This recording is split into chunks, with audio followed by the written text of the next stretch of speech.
Government dental college and hospital Kadapa. So ఈరోజు ఈ వీడియోలో ఈ కాలేజ్ గురించి మాట్లాడుకుందాం. అండ్ అసలు ఈ కాలేజ్ని ఎప్పుడు ఎస్టాబ్లిష్ చేశారు, ఎవరు చేశారు, కాలేజ్ ఇంటేక్ ఎలా ఉంటుంది, ఫీజు ఎలా ఉంటుంది, అండ్ నీట్ ఎగ్జామ్లో ఎలాంటి ర్యాంక్స్ రావాలి అన్నీ కూడా మాట్లాడుకుందాం. Welcome to Edunine career guidance, Josh innovations private limited, Edunine overseas consultancy. So మనకి ఇప్పుడు ఆంధ్రప్రదేశ్లో అలాగే తెలంగాణ రాష్ట్రంలో ఉన్న డెంటల్ కాలేజెస్ గురించి మాట్లాడుకుంటున్నామండి. ఆల్రెడీ ఎంబీబీఎస్ కాలేజెస్ గురించి అయితే మాట్లాడుకున్నాం. సో ఎవరికైనా కూడా మెడికల్లో ఉన్న ఇతర కోర్సెస్ అంటే ఎంబీబీఎస్, బీడీఎస్ఏ కాకుండా ఫార్మసీ కోర్సెస్ కానీ, ఫార్మడీ కానీ, నర్సింగ్ కానీ, బీఎస్సీ నర్సింగ్ కూడా చాలామంది చేస్తూ ఉంటారు కదా. సో ఏ కోర్సుకు సంబంధించి అడ్మిషన్ కావాలి అన్నా మీరు ఖచ్చితంగా ఎడ్యునైన్ కెరీర్ గైడెన్స్ని అయితే సంప్రదించండి. ఓకేనా. మనకి government dental college and hospital Kadapa, మనకి విజయవాడలో కూడా ఉంది, ఆల్రెడీ మాట్లాడుకున్నాం. సో ఈ కాలేజ్ వచ్చేసి మనకి కడపలో ఉంది. Foundation stone laid by doctor YS Rajasekhar Reddy on 28 Jan 2005. So అప్పటి సీఎం రాజశేఖర్ రెడ్డి గారే దానికి ఫౌండేషన్ స్టోన్ అనేది వేయడం జరిగిందండి. మనకి రిమ్స్ క్యాంపస్ ఉంది కదా, RIMS Rajiv Gandhi Institute of Medical Sciences. So ఈ కాలేజ్కి అండర్లోనే, అంటే ఈ కాలేజ్ అండర్లోనే మనకి ఈ కాలేజ్ అయితే స్టార్ట్ చేయడం జరిగింది, డెంటల్ కాలేజ్ని. ఓకేనా. దానికి అనుబంధంగానే డెంటల్ కాలేజ్ని కూడా స్టార్ట్ చేశారు.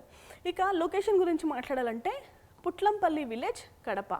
సో పుట్లంపల్లి విలేజ్ ఆ ప్రాంతంలో ఉంది, రైట్. ఇక కాలేజ్ ఎప్పుడు ఫంక్షనింగ్ స్టార్ట్ చేశారంటే 2008లో అయితే స్టార్ట్ చేశారండి. సో 3 సంవత్సరాలు అయితే టైం పట్టింది. మనకి 7.20 ఎకరాల విస్తీర్ణంలో అయితే ఉంటుంది కాలేజ్. సీట్స్ ఇంటేక్ వచ్చేసి 100 సీట్లు. ఓకేనా. డీసీఏ గుర్తింపు కూడా ఉంది. 2013లో మనకి డీసీఏ గుర్తింపు అయితే వచ్చింది. ఇక కడపలో ఉన్న గవర్నమెంట్ డెంటల్ కాలేజ్ అండ్ హాస్పిటల్కి సంబంధించి అడ్మిషన్ పొందాలి అంటే ఎలిజిబిలిటీ ఏమి ఉండాలి మాట్లాడుకుందాం. మనకి బీడీఎస్ కోర్స్ చేయడానికి కోసం మనకి ఎలిజిబిలిటీ ఏంటండి అంటే ఇంటర్మీడియట్ అనేది పాస్ అవ్వాలి. Physics, chemistry, biology and biotechnology సబ్జెక్ట్స్లో అయితే మనం పాస్ అవ్వాల్సిన అవసరం ఉంటుంది. ఇంగ్లీష్లో కూడా. ఓసీ విద్యార్థులకైతే 50% మార్క్స్ రావాలండి. And SC, ST, BC, PWD క్యాండిడేట్స్కి అయితే 40% మార్క్స్ రావాలి. నీట్ యూజీ ఎగ్జామ్ అనేది మస్ట్ అండ్ షుడ్గా క్వాలిఫై అవ్వాలి. అండ్ December 31, 2025 అంటే అకాడమిక్ ఇయర్ ఏదైతే దానికి 17 సంవత్సరాలు నిండి ఉండాలి. ఓకేనా. ఇవి బేసిక్ ఎలిజిబిలిటీ. ఇక Kadapa government dental college and హాస్పిటల్లో ఇంటేక్ ఎంత అంటే ఎన్ని సీట్లు ఉంటాయంటే 100 సీట్లు అయితే ఉన్నాయండి. 15% ఇందులో ఆల్ ఇండియా కోటా కేటాయిస్తారు, 15 సీట్లు. అలాగే 85% వచ్చేసి స్టేట్ కోటా, 80 సీట్లు అయితే మనకి స్టేట్ కోటా విద్యార్థులకైతే కేటాయిస్తారు. ఇక మిగిలిన వివరాలు కూడా మాట్లాడుకుందాం. ఫీజు గురించి మాట్లాడుకుందామండి. మనకి బీడీఎస్ కోర్సు ఎన్ని సంవత్సరాలు? 5 సంవత్సరాల కోర్సు. ఇందులో ఒక సంవత్సరం మనం ఇంటర్న్షిప్ చేస్తాం. ఓకేనా. ట్యూషన్ ఫీజు ఎంత? ప్రతి సంవత్సరానికి 11,244 రూపాయలు. హాస్టల్ ఫీజు వచ్చేసి 52,000 రూపాయలు. సో ఇది ఒక సంవత్సరానికి అయ్యే ఖర్చు. ఇవి కాకుండా మనకి ఎగ్జామ్ ఫీజు అని, లైబ్రరీ ఫీజు అని ఇవి కూడా ఛార్జ్ చేస్తారండి. అవి మనకి ఒక 50,000 లోపు అయితే ఖర్చు అవుతాయి. ఇక ఎలిజిబిలిటీ క్రైటీరియా ఏంటి ఎండిఎస్ చేయడానికి అంటే ఫస్ట్ మనం యూజీ కోర్స్ అనేది చేయాలి, అంటే బీడీఎస్ కంప్లీట్ చేయాలి. ఓకే. అది కూడా డీసీఐ గుర్తింపు పొందిన కాలేజ్ నుంచి అయితే చేయాల్సిన అవసరం ఉంటుంది. అండ్ ఇంకొకటి ఏంటంటే కంపల్సరీ రొటేటరీ ఇంటర్న్షిప్ అనేది చేయాల్సిన అవసరం ఉందండి. అడ్మిషన్ తీసుకోవడానికి కట్ ఆఫ్ డేట్స్ ఏవైతే ఉంటాయో ఆ లోపే మీరు పూర్తి చేయాలి. నీట్ ఎండిఎస్లో కంపల్సరీ మనం క్వాలిఫై అవ్వాలండి.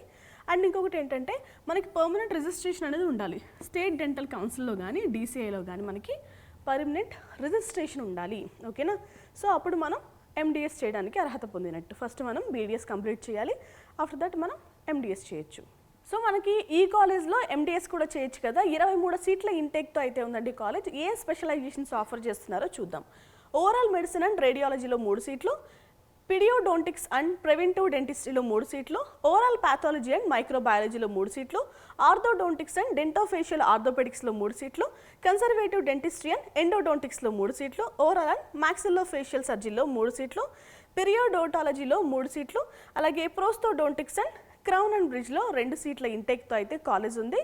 కడపలో ఉన్న గవర్నమెంట్ డెంటల్ కాలేజ్లో కనుక ఎండిఎస్ చేయాలంటే మనం ఎక్కడైనా కూడా ఫస్ట్ బీడీఎస్ అనేది కంప్లీట్ చేయాల్సిన అవసరం ఉంటుంది. సో ఇది వచ్చేసి మనకి 3 సంవత్సరాల కోర్స్. ఓకే. ఇక ఫీజు గురించి మాట్లాడుకుందామండి. మనకి కోర్సు డ్యూరేషన్ వచ్చేసి 3 సంవత్సరాలు అని చెప్పాను కదా. సో ట్యూషన్ ఫీజు వచ్చేసి 25,000 రూపాయల వరకు పే చేయాలి ప్రతి సంవత్సరం. అండ్ హాస్టల్ ఫీజు 50,000 వరకు, 52,000 వరకు అవుతాయి. సో ఈ ఫీజులు కాకుండా ఇతర ఫీజులు కూడా అవుతాయి మనకి 50,000 లోపు వరకు.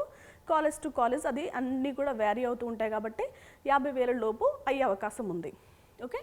మరి కడపలో ఉన్న గవర్నమెంట్ డెంటల్ కాలేజ్ అండ్ హాస్పిటల్కి హాస్టల్స్ ఉన్నాయంటే హాస్టల్స్ ఉన్నాయి. మనకి సెపరేట్ బాయ్స్కి గర్ల్స్కి ఆన్ క్యాంపస్ హాస్టల్స్ ఉన్నాయండి. వెల్ వెంటిలేటెడ్ రూమ్స్ అయితే ప్రొవైడ్ చేస్తున్నారు. ఓకే, 24/7 ఫెసిలిటీస్ ఏం ప్రొవైడ్ చేస్తారంటే ఆర్ఓ డ్రింకింగ్ వాటర్ ఉంది, ఎలక్ట్రిసిటీ అండ్ మెడికల్ ఎయిడ్ కూడా ఉంది. స్పోర్ట్స్ అండ్ రీక్రియేషన్ ఫెసిలిటీస్ కూడా ఉన్నాయండి.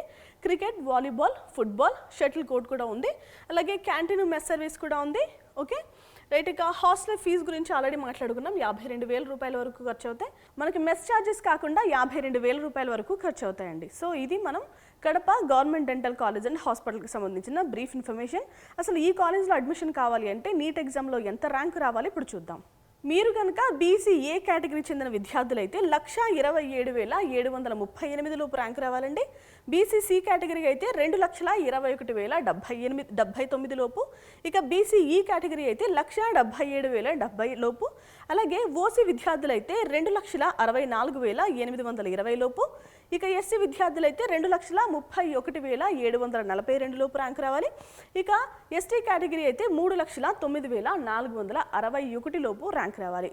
సో మనం కడపలో ఉన్న గవర్నమెంట్ డెంటల్ కాలేజ్ అండ్ హాస్పిటల్లో కనుక అడ్మిషన్ పొందాలి అంటే ఇప్పుడు నేను చెప్పిన ర్యాంక్స్ లోపు అయితే మనకి ర్యాంక్ వస్తే కనుక అడ్మిషన్ పొందొచ్చండి. సో ఈ కాలేజ్ని అంటే నియర్ బై ఉన్న వాళ్ళు కానీ, ఇంట్రెస్టెడ్ ఉన్న వాళ్ళు కానీ, మాకు ఓకే బాగుంది అనుకున్న వాళ్ళు కానీ మీరు ఆప్షన్స్లో అయితే యాడ్ చేసుకోవచ్చు. సో ఆంధ్రప్రదేశ్లో ఏంటంటే మనకి సింగిల్ టైమ్ ఆప్షన్స్ ఎక్సర్సైజ్ చేస్తాం. సో మనం అన్ని కాలేజెస్ కూడా పెట్టాల్సిన అవసరం ఉంటుంది కాబట్టి పెట్టండి. ఇది వాళ్ళ వీడియో. Thanks for watching.